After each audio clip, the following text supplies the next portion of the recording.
Bonjour, chers amis. Le gouvernement s'est cassé les dents sur la réforme des retraites. Un docteur en économie avait déjà donné son avis sur ce sujet, mais il n'a pas été suivi. Dans une lettre adressée au palais de l'Élysée et à Matignon en 1995, il avait dit que pour la sécurité sociale, branche à laquelle appartiennent les retraites, les solutions qu'on prenait n'étaient pas les bonnes, parce que le problème était ailleurs. On pouvait même vendre tous les bijoux de la famille sans pourtant atteindre l'objectif. Il avait ajouté dans son site que la hausse des cotisations ne donnera rien de spécial. Au contraire, ça freine la consommation. Repousser l'âge de la retraite était une mesure de régression sociale et qu'aucune réforme ne pouvait quoi que ce soit. Aujourd'hui, soit 30 ans après, ce sujet est devenu le talon d'Achille du gouvernement. Le Premier ministre était surtout attendu sur la suspension de la réforme des retraites.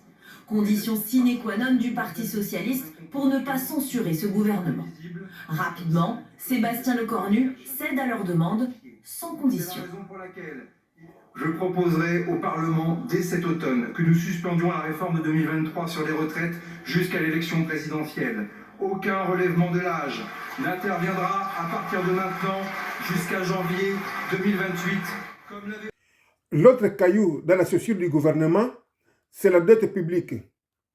La communauté européenne avait fixé une règle qu'on appelle le pacte de stabilité, qui dit qu'avant de passer à la monnaie unique, aucun pays ne devrait avoir un déficit supérieur à 3% du PIB.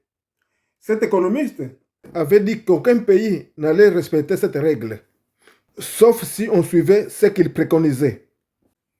Mais comme d'hab, la parole d'un noir ne vaut rien. Il n'a pas été suivi. Résultat, pas seulement on est passé à la monnaie unique sans qu'aucun pays n'ait respecté cette règle, mais 25 ans après le passage à la monnaie unique, le sujet est toujours d'actualité. Et ce n'est plus 3%, mais c'est d'environ 5%. Qu'en est-il du déficit public? Le projet de budget qui va être examiné à l'Assemblée propose de le réduire à 4,7% du PIB l'an prochain. Selon Sébastien Lecornu, il devra dans tous les cas être à moins de 5% à la fin de la discussion au Parlement, contre 5,4% cette année.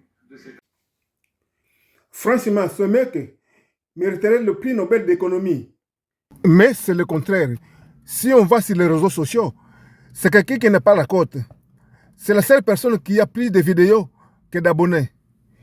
Ce qui veut dire qu'on bout de l'intelligence. Voilà pourquoi tout va mal. Parce que ce n'est pas avec la stupidité qu'on va résoudre les choses. Merci.